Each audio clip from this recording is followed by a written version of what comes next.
Well, good afternoon to everyone here. And like I said, it's great to see everybody, even if Arden and I are outnumbered. It's good to see all of you.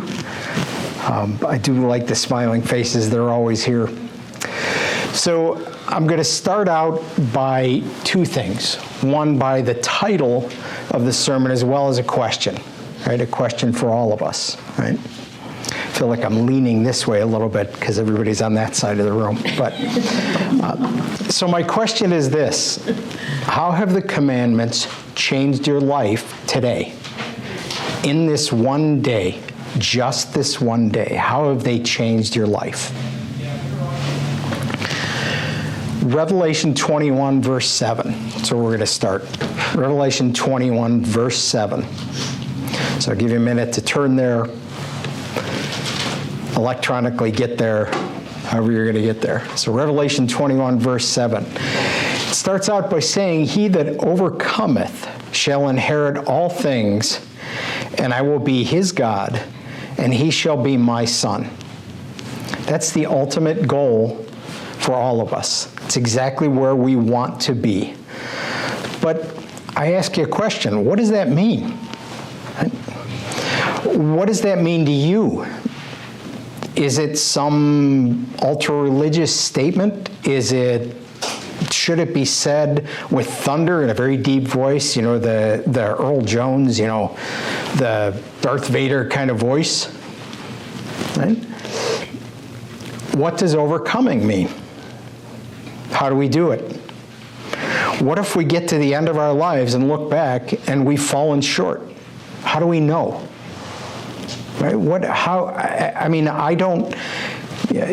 grew up in the Catholic Church, so I'm familiar with the deathbed repentance, where everything's supposed to be made whole at the last minute of your life. But I know that's not true. I know that's not what the Bible says. You're supposed to be overcoming it in order to be there. There's so much in the Bible that it can just seem overwhelming. There's so many lessons. The Old Testament, the New Testament, different books of the Bible, relating those books together, the references to the Old Testament and the New Testament, the things that Christ said about the things that he had said before, about how he spoke to Daniel, about how he gave this guidance and gave this leadership. So where do we start? How are we ever going to measure up? How are we going to be counted worthy? Right? Sometimes we get despaired. I mean, this is an overwhelming sounding task. Right? We just want to give up. There are some days that are so despicable, and there are some years, let's say 2020 is an example, that are so despicable. And I did see a meme about the number 666 lamenting out loud in a cartoon bubble about how rough it had had in its life, and in the next frame 2020 said, "Oh, I feel so bad for you." Some people do give up, thousands of them, maybe even millions over time. Those that have heard the word and let it go away. Those that haven't done anything. But we can't do that. We cannot do that.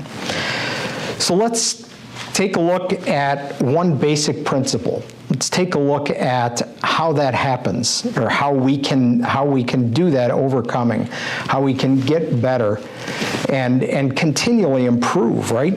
I look at someone like David, and I look at what an amazing individual he was, and I look at his example, and I think I'll never measure up. And if that's what it takes to get into the kingdom, I'm never going to be there. But let's look at one basic principle, because when you boil it down to it, there really is one thing that we can do to completely change us and transform who we are and how we act, how we behave, one day at a time, 1 hour at a time, and 1 minute at a time. There's a single, simple principle that runs throughout the Old and New Testament that is given over and over and over again, hundreds and hundreds of times, that gives us the foundation of how we can accomplish this. So foundationally, God gave us a set of instructions on how to achieve this change. how to become a Christian who represents him and his son, his kingdom, the good news, the gospel, right? Let's look at a few of those examples, some of these biblical figures who have really overcome over time. I think that's a good place to start. I don't know, when you think of examples in the Bible of those that are in God's grace, that are part of, that you're absolutely certain will be a part of God's kingdom, who do you think of? What comes to mind? First thing that I thought of was in Hebrews 11. So let's turn to Hebrews 11. We'll start in verse 23. Because the first one that I thought of when I sat back and thought about this, Hebrews 11:23, was Moses. Right? And this is the faith chapter. Everybody knows it is the faith chapter. It lists all the patriarchs of the Old Testament that really, really did the right things. And I want to examine a little bit about how they did that. Not just what they did, but how they did it. How did they draw on that? How did they get up every day and do the right things?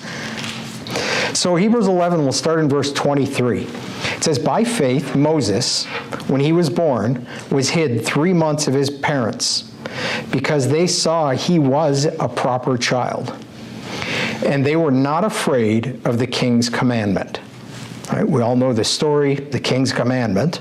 Right? Verse 24, by faith, Moses, when he was come to years, refused to be called the son of the Pharaoh's daughter, choosing rather to suffer affliction with the people of God than to enjoy the pleasure of sin for a season, right? For a short time, for this lifetime. Esteeming the reproach of Christ greater riches than the treasures in Egypt, for he had respect unto the recompense of the reward, the value of the reward. By faith he forsook Egypt, put it aside, not fearing the wrath of the king, for he endured, as seeing him who is invisible. Through faith he kept the Passover and the sprinkling of blood, lest he that destroyed the firstborn should touch them. And finally in verse 29, by faith they passed through the Red Sea as by dry land, which the Egyptians, essaying to do, were drowned. So we all know the story of Moses. Right? And when I was young, I used to, all you do is you hear about the Red Sea and the taking out and the 7 and the plagues and what happened to Egypt and how Pharaoh finally said, get out, get out now, I've had enough, and what it took to get there. But you learn these things, and what you don't stop and think about is what were the things that were going through Moses' mind? How did he keep his mind focused on what it was that God wanted to do? What was it that he knew in the background? Think of all the things you've heard about Moses over the years. The sermons, your own reading, the 10 Commandments, my children's stories, and, growing up, and, again, I say I grew up in the Catholic Church, so there were nuns teaching us about Moses and the baby and the basket and things, right? But those sermons, you're reading the 10 Commandments movie. Maybe that's where you get your reference from, right? It's very visual. It's very loud and boisterous. And man, Charlton Heston, right there. But his life in Egypt, man, he had it good. I mean, he had it really good. Imagine living in the king's palace, being raised as one of the king's sons, or in the palace, right? And walking away from that. His journey in the wilderness, right? And this was his leadership and his faults. All those things weighed on him every day. What drove him, right? So that's a great question. I've always asked that, and I've always wondered about that. What drove him? When he got up in the morning, just like we do, and throughout the day, with those whiny Israelites, right, man, I don't know what the time frame was when they started complaining, but man, I got to tell you, the biblical story seems like it was the day after today. We walked through the Red Sea. Why did you bring us out here? We had it so good. But can you imagine being Moses and hearing the people that would dare speak to you because of what they just saw, but hearing the murmurings behind your back. Hearing the murmurings that came to you secondhand, because you know that there were people just like there are today, jockeying for position, right? In whatever was going on at the time, there were people working for their position. They were going, do you know what so-and-so said about you? Do you know what they're saying about you? So you know what happened. Ecclesiastes tells us there's nothing new under the sun. It's happened over and over again, right? It's mankind. What helped him keep his focus on the next right thing? What was it? When did he fail to do the right things? Because we all know he struck the rock, right? And he said things that were completely against what God told him to do and say. And we know that because of that, they were in the desert for 40 years. They were wandering around. They couldn't take the promised land, and Moses wouldn't see it. So Moses had his faults. But the question I always have, and is what drove him? It drove him to get up in the morning, especially after a long day. Can you imagine coming down after receiving, what an amazing thing to receive the 10 Commandments, and bring those 10 Commandments down and walk around the corner and find the golden calves and the altars and everybody dancing and doing the same things they did in Egypt. Can you imagine that? I can't imagine that he wasn't irritated. I mean, the Bible tells us he was. He smashed the first set of stones. Second question for you. How about Noah? I've often heard it said that he was the longest preaching minister that had absolutely no converts, not even his family. 120 years. How did he work on a project for that long? Amidst the scoffers, amidst his family, amidst the people, and again, people were jockeying for position without knowing and saying, hey, you know what the people down the street are saying about you? That crazy Noah is still working on that piece of wood in the backyard, right? Yeah, some big voice said something to him. Yeah, can you believe that, right? Because it tells that the people of that time were incredibly wicked, and they didn't know God at all. They weren't doing it. How do we know? And we do know this, that God found favor in Noah. Was it because God liked the name Noah? Was that it?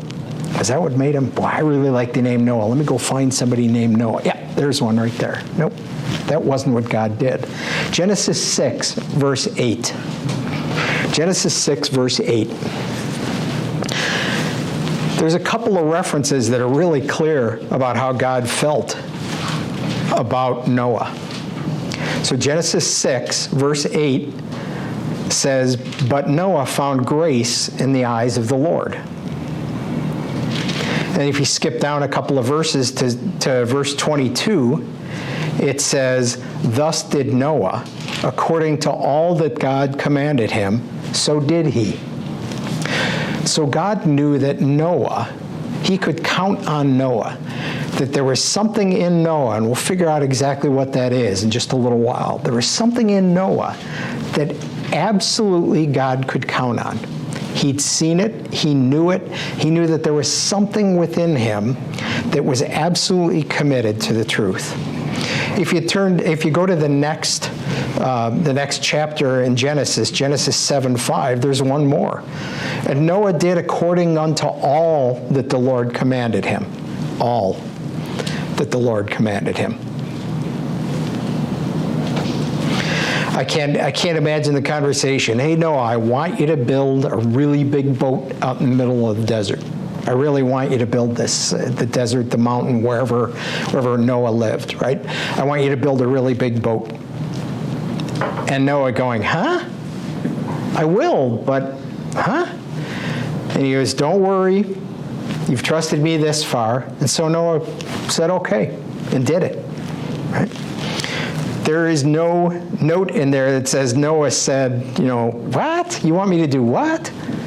Right? But we know human nature. We know even though we trust God, there are some days we say, God, do you really want me to go in there? You want me to do that? Are you sure? Right? So that's just another example, right? How about Daniel, right? In Daniel, the 10th chapter, there are 3 verses, Daniel 10, starting in verse 10. There are 3 verses that tell us everything we know about why Daniel. And I leave it at why Daniel. I don't put anything behind that. Why Daniel? Right? Daniel 10, starting in verse 10. So Daniel 10:10 says, "And behold, an hand touched me, which set me upon my knees and upon the palms of my hands." We all know that those that come before God fall down on their knees, right? Face first to the ground. Verse 11, "And he said unto me, O Daniel, a man greatly beloved, understand the words that I speak unto thee, and stand upright. For unto thee am I now sent." And when he had spoken this word unto me, I stood trembling.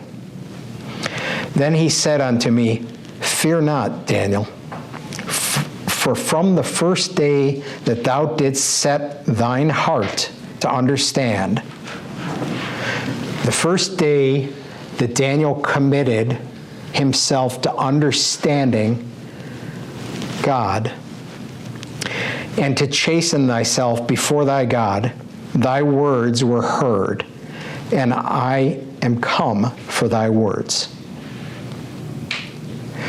So it's not that Daniel earned or he did anything, but he made a change. He made a change. He did set his heart to understand. Do you remember the day, whether it was in defiance or it was however you came into the church, do you remember the day that you heard Herbert W. Armstrong, Gardner Ted Armstrong, George Trent, doesn't matter who it is, the day that you heard it and you said, I bet I can prove that wrong, or that can't be right, I got to go look that up. Do you remember that change, that little bit of difference in you? Do you remember that day? That happened in your heart. God calls people. He speaks to their heart. And if their heart listens and their heart is willing to accept, they start to change. So on the day that he spoke, the day that he set his heart to understand, that was when God said, from this point forward, I will listen and I will come for thy words. So that's the commitment. That's the turning point for Daniel. All right? It's also incredibly important for the rest of us, because that's the day that we set our heart to do something different. And we're not going to do it every day because we are so human and we're so polluted by Satan in this world, right? And the things that are going on around us that are constant distractions. But God still knows that at one point, as long as we don't let go of what we set our heart out to do on that day, God says one of two things. All right, today I'm going to teach you this. Or he crosses his arms and says, well, then I'll wait for tomorrow. One of those two things is going to happen, because God, when you set your heart to him and you say, I'm going to try to understand and I'm going to work that direction, God says, okay, good, please come. I want you. And then it's up to us how we move forward. That's part of what I'm going to talk about when I asked the question earlier about, what have the commandments done for you today? How have the commandments changed you today? Not tomorrow, not last week, not 6 months ago, but how have they changed you today? What have they done today? Right. Love David.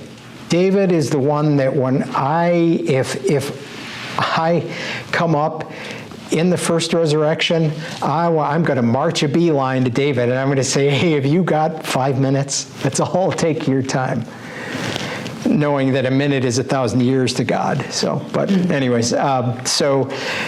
I want to talk to David. I really want to talk to him because I love his example. Your Bible says that David was a man after God's own heart. He was greatly beloved, right? He was absolutely in line. Acts 13, verse 22. Let's take a look at Acts 13, verse 22.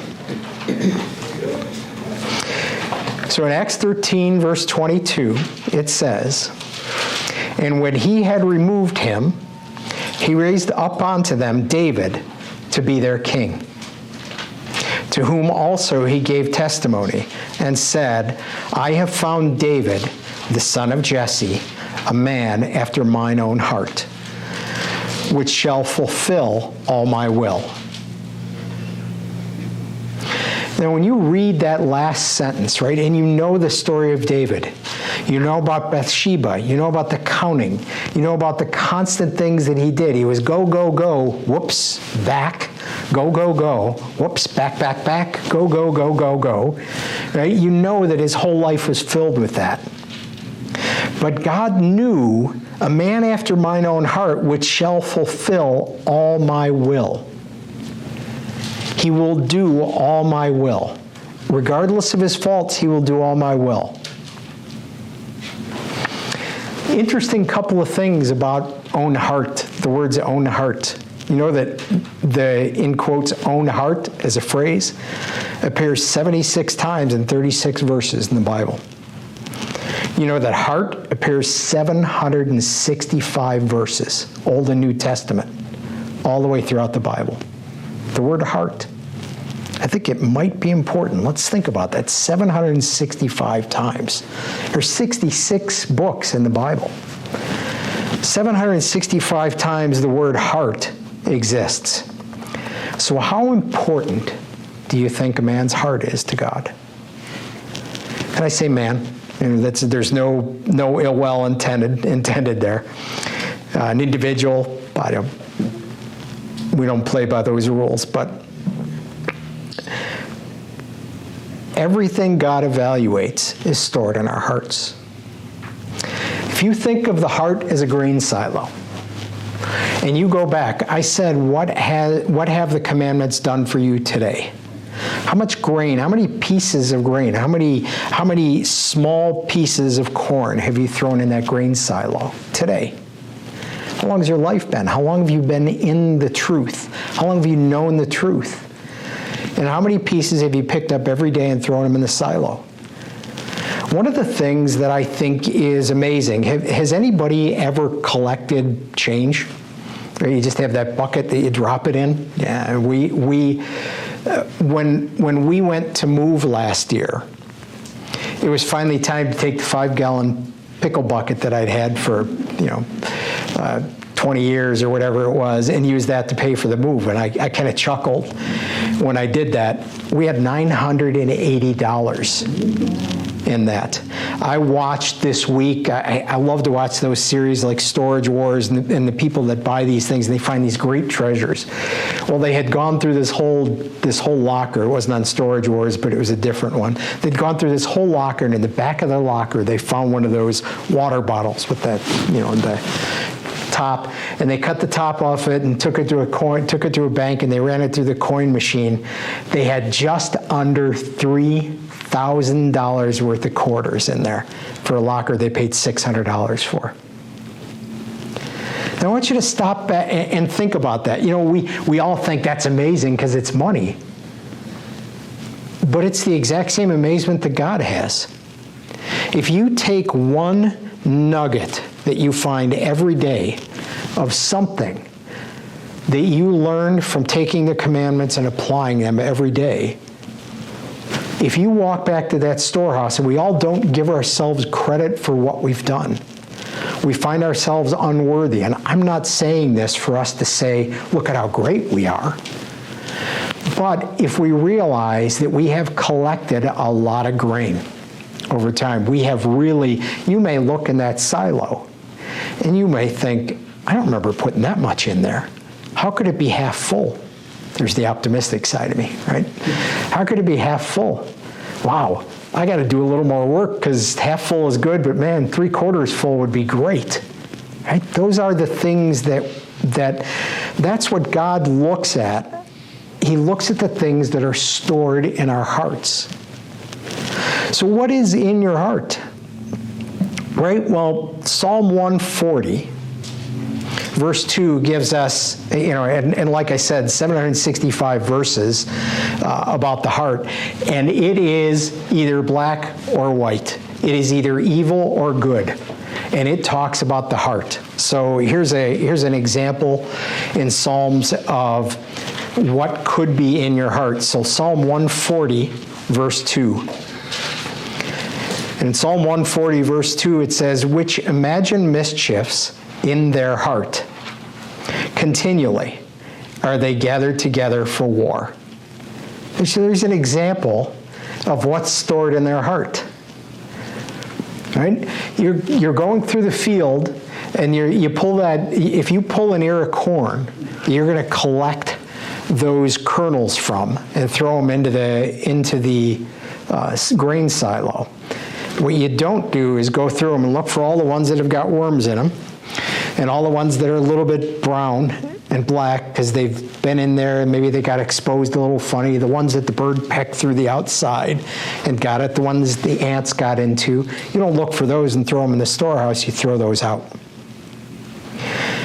But if I look at 1 John 3, verse 21, I look at 1 John 3, verse 21, here's the opposite extreme.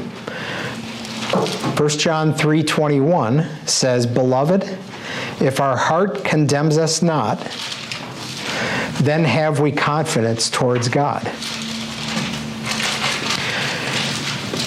So 1 John 3:21, beloved, if our heart condemns us not, then have we confidence toward God. Right? You can read the context above and below. It's something that I used to do when I first came into the church all the time. I'd read the context just to make sure I understood the full context of the section that was being read from, so it wasn't just picking and choosing. Right? That's important. But we think about if you think about if you look at your heart and you've collected good grain.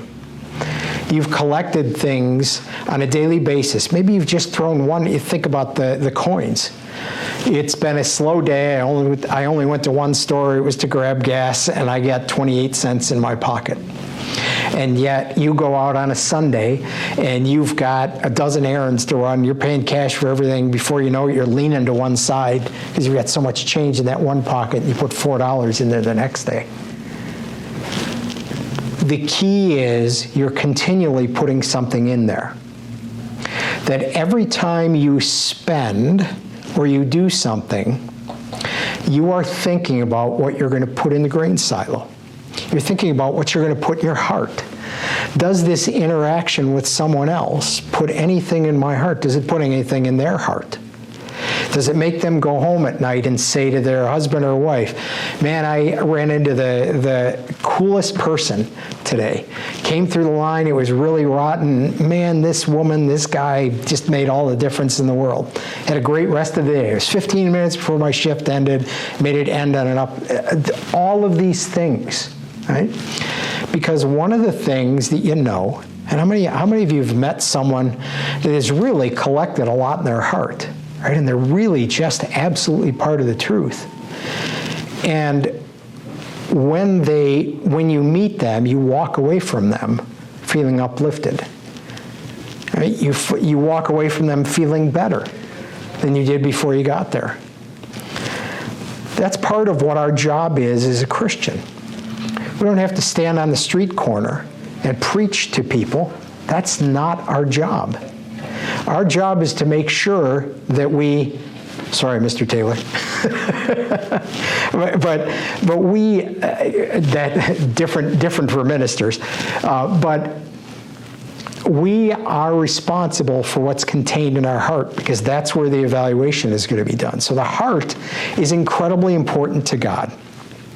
It's what's in our hearts that really matters. Do you remember, take you back for some of you a few years, for some of you a few more years, and we'll just leave it there. Do you remember the way your heart felt, your entire body, the tips of your fingers, your toes felt the day you were baptized? Do you remember that? You remember coming up out of the water? Do you remember being received by other members? Do you remember feeling the way that you did? Do you remember that? You can feel that way. You can have that feeling each and every day. Remember, Satan does everything he can from sun up to sundown, even in your dreams, to prevent it. But you can have that. God promises it. And as I said, there's an incredibly simple way to accomplish this. Incredibly simple. It's straightforward, it's simple, and it's a great way to put it together. So let's turn to how we accomplish this. Let's go to Psalm 1, verse 1. Right? Love this. Starts in the beginning of the Psalms. It's all over the Psalms. But Psalm 1:1 really kicks it right off and starts it. David was, again, I go back to David, he's an incredible writer. Absolutely was wholehearted, committed to God.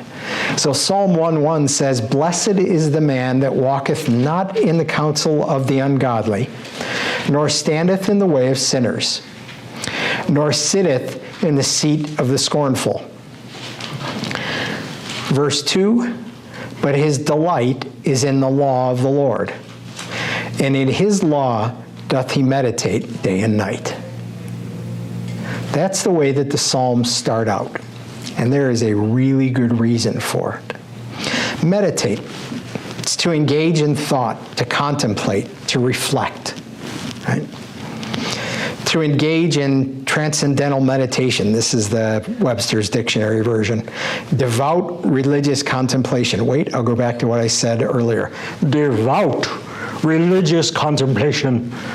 Sorry, it's my worst Darth Vader impression ever, but or quiescent spiritual introspection. I'm not quite sure what that means. I should have looked it up. But James 1:26, and I just put this in there because it says the word religious, right? James 1:26, and I'll read it very quickly, says, "If any man among you seem to be religious, and bridleth not his tongue, he deceiveth his own heart. This man's religion is vain." All right, so the world thinks that devout religious contemplation is the definition of meditation, and perhaps an example of it. But the world also thinks that religion is something that Satan has perverted tremendously. And that's the only reason I threw that scripture in there, is because it said religious. The law is perfection. The law is what God knew that if it was followed, would bring about every good thing. Every good thing.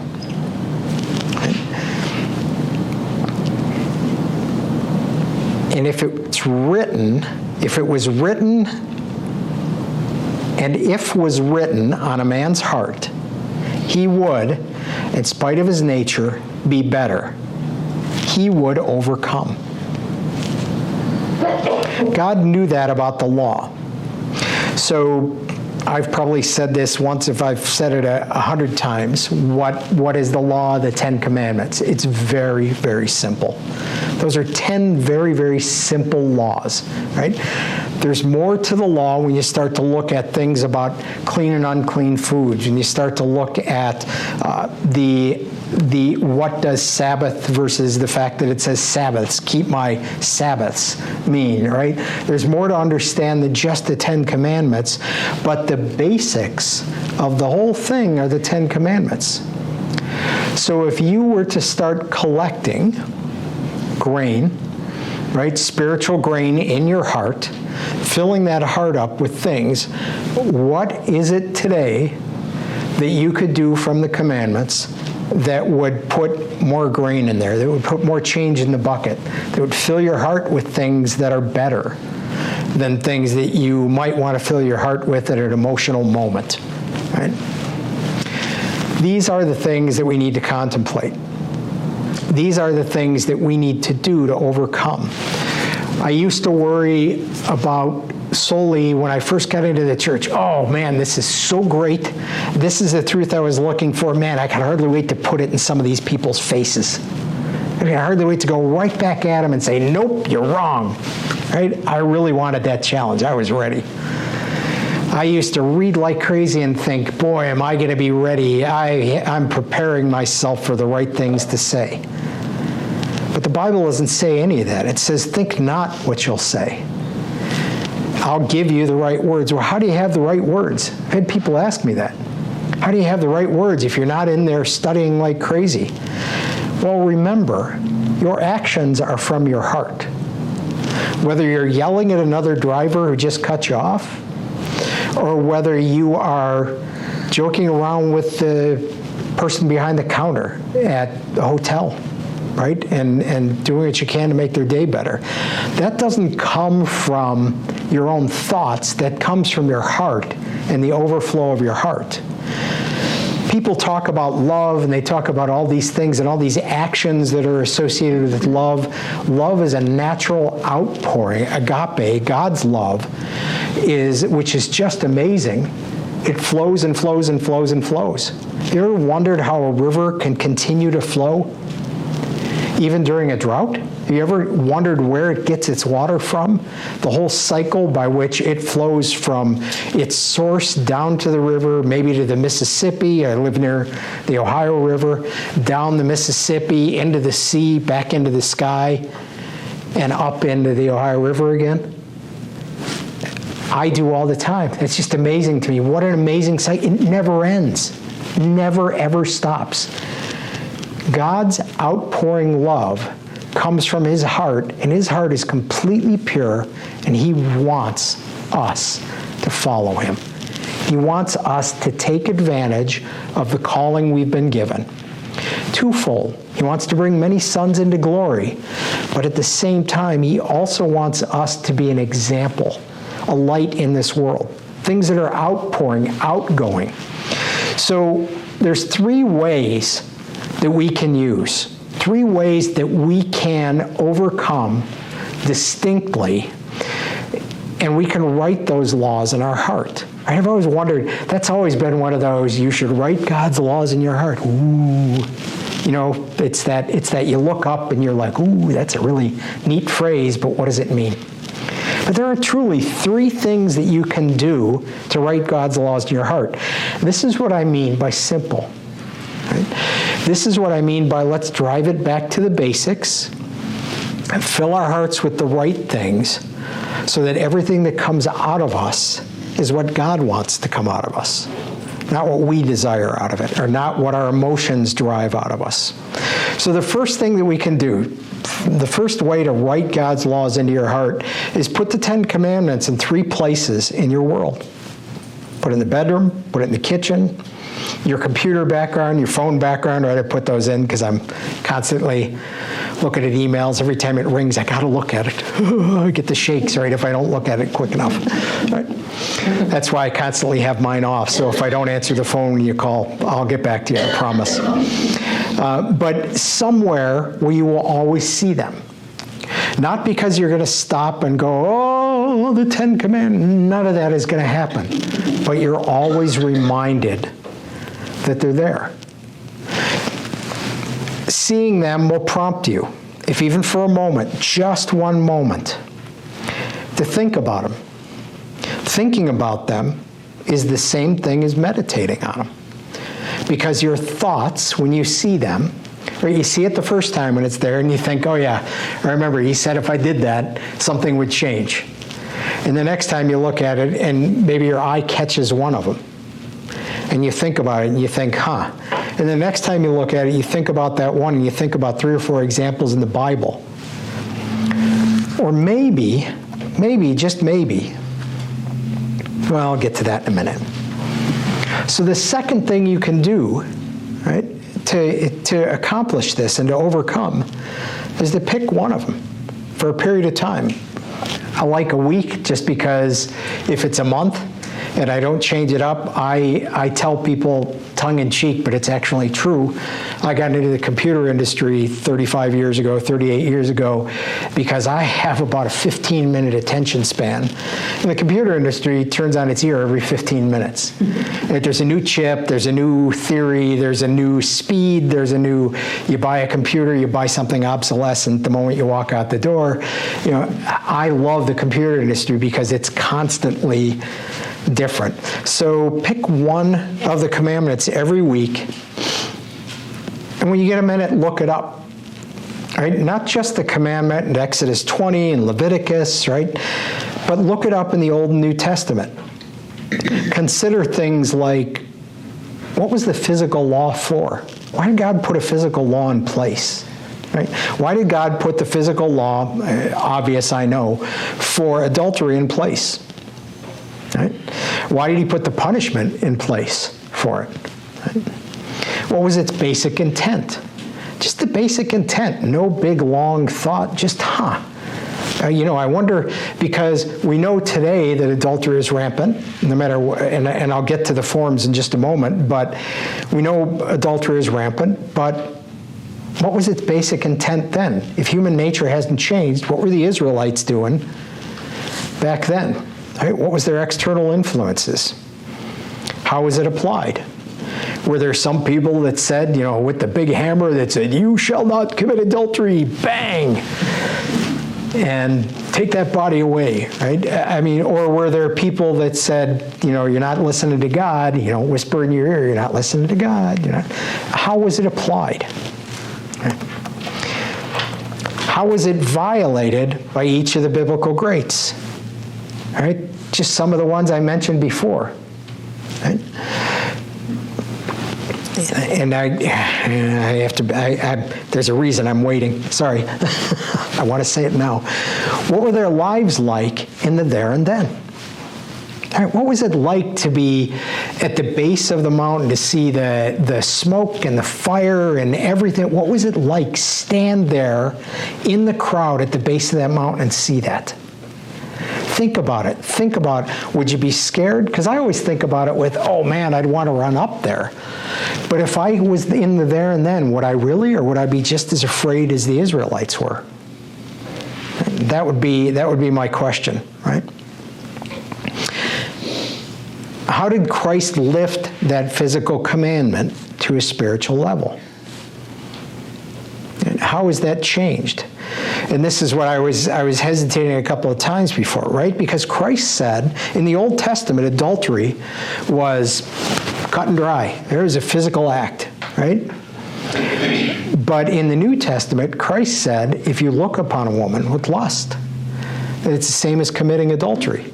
It puts that thought in your mind, right? What it does is it goes out to that corn cob and it picks one of those rotten kernels on there and it throws it in the bin.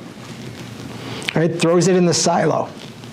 And what happens when you put one rotten kernel in a bucket full of good kernels of corn? Everything around it ends up molding up and going into a glob. It's just disgusting, right? You look at that and chickens will eat anything, but I won't go there. That's what Christ did.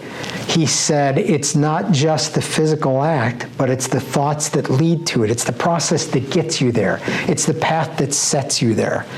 And therefore, it is also the things you throw in your heart as being not really that big a deal that can pollute the rest of your heart. Those are the things that can make a difference. And another question, why would Christ even have to lift it to a spiritual level? Why? Why would that matter? What is it? So asking these questions, picking that one, and just thinking about it 3 or 4 times a week, right? Which one is it? And maybe you look at the news, and you see there's another, in Chicago, there's another 17 murders, and there's a 4-year-old that gets shot, and it just breaks your heart. This is meditating on the law. You think about it, how good it'll be when God will be there. This is writing it into your heart. right? Thinking about these things, making one of them a priority and saying, this is the one I'm going to think about. I'm going to look at the world's example. I'm going to look at God's examples, and I'm going to look at that. This is meditating. This is making it a part of your every action and using it to drive what you do when you get up in the morning. So how did Moses get driven in the morning when he woke up? Moses had these things in his heart. How did David fast? And when he realized he'd violated God's commandments or he'd done something against God, drop to his knees immediately and change? Because he realized in his heart that he put some bad corn in there. He'd put something bad in there, and he had to get rid of it. He had to ask for God's help to get rid of it. Right? But this is because he knew the law. He had put the laws in, and just because you let one out, and it will, because Satan will immediately fill it with something the moment you don't, the moment you leave a void in there, he will give you something to fill it with. So, that end of the second point, right? The third point, find a situation to apply that one commandment to. Are you mad at another driver? Are you mad at a family member? You mad at a neighbor? You feeling trapped in a situation looking for a way out? Are you starting to justify the things that you're doing? Watch the news again. Be sad at the misery in which this world lives. They think that buying more things are going to make a difference. They think that getting rid of the police force is going to make a difference. They think their every thought is wicked and does nothing but put rotten corn in the silo. It does nothing but justify not throwing your change in the bucket.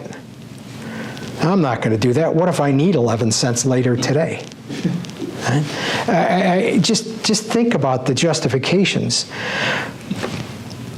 If you watch the news, let it make you cry. Let it make you give thanks to God for your calling. Not that we're better than others.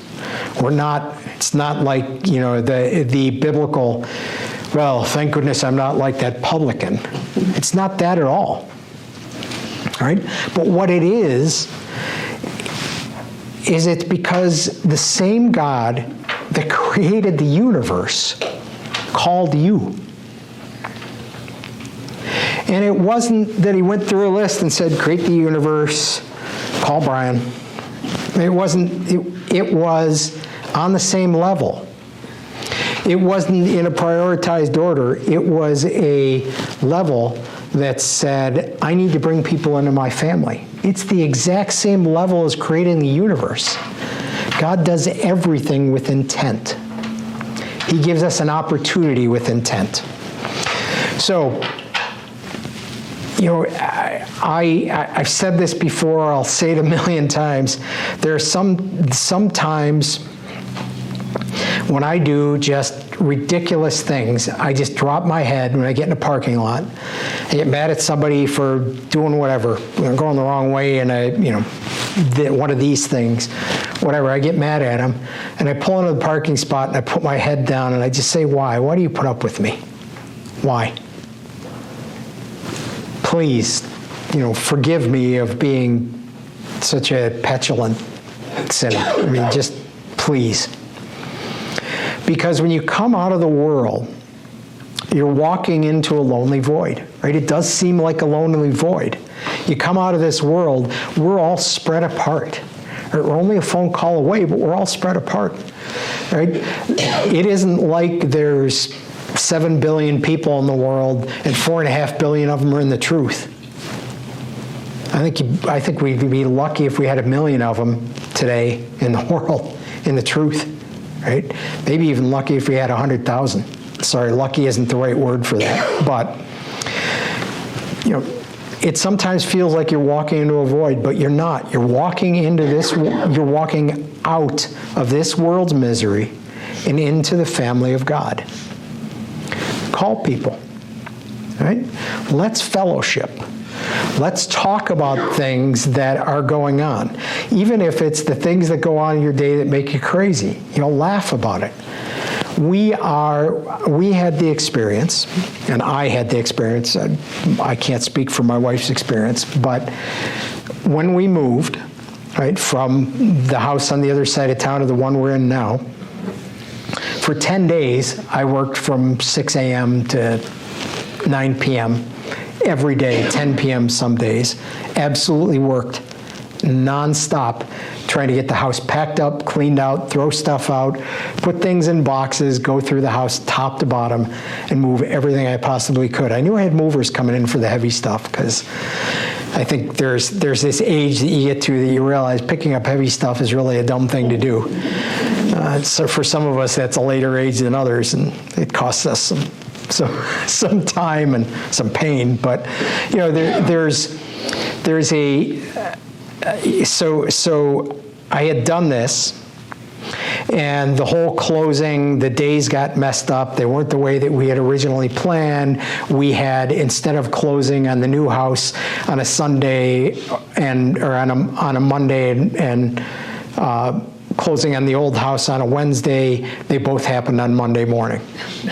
And the people they both happened on Wednesday morning. And the people that were buying the house were very kind to us and said, take another day if you need it.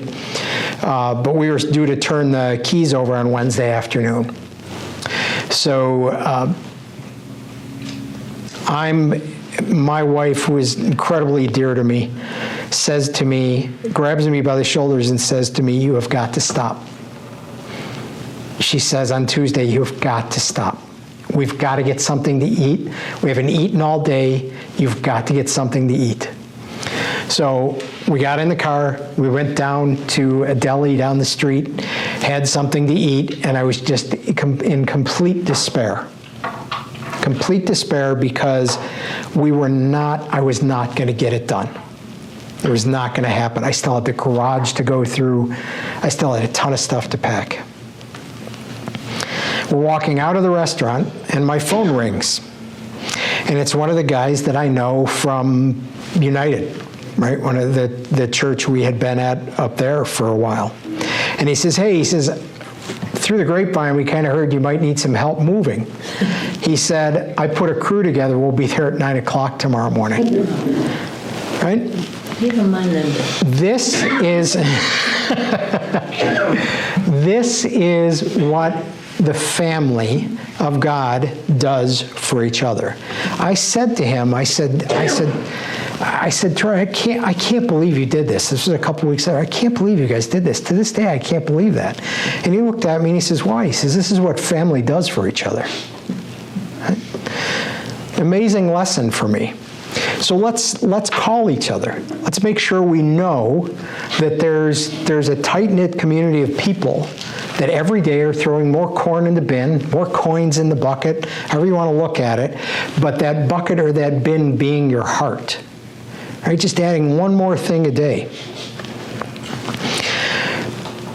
Because the family in which there is love, joy, peace, patience, gentleness, goodness, faith, humility, godly tolerance, against such there is no law.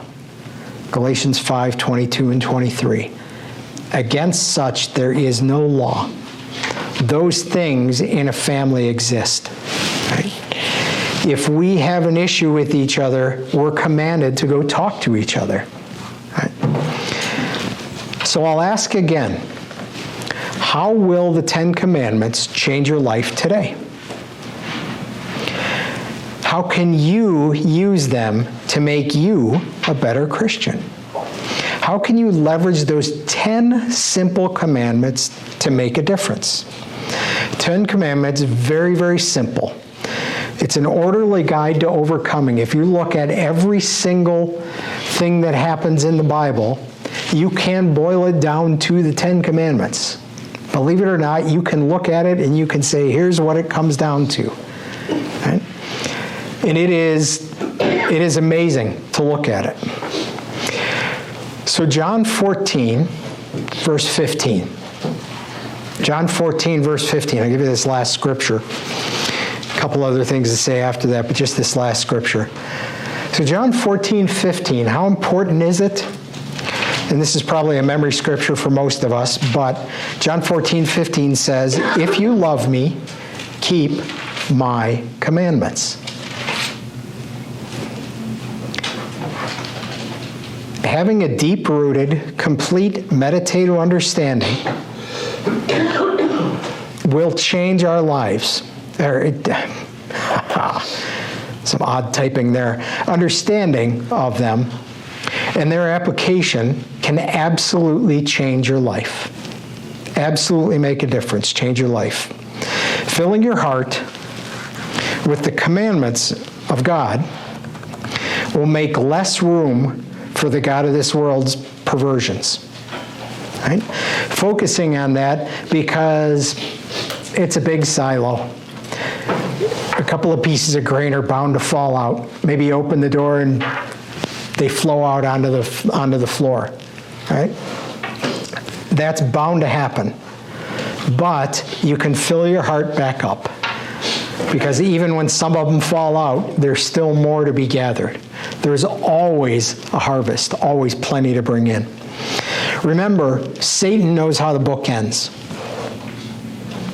And while he cannot change that, right? Imagine being in this position. Ooh, man, I can understand why he's angry. He cannot change how the book ends. Right? He can try with each and every one of us to knock us out of that promise. And that's what he roams the earth doing, devouring who he can. He can't change the plan of God, but he can devour us unless we keep our hearts full. Right? To cause us despair, he cause us to give up. He can't beat God, but he can try and beat us unless we change our lives, unless we overcome. So overcoming is not this big complex thing. We don't have to do grand events. We don't have to go out and stand on street corners or stand in front of large crowds or any of that. Every day we have to add to our hearts. And in changing our lives, you will, by default, become an overcomer.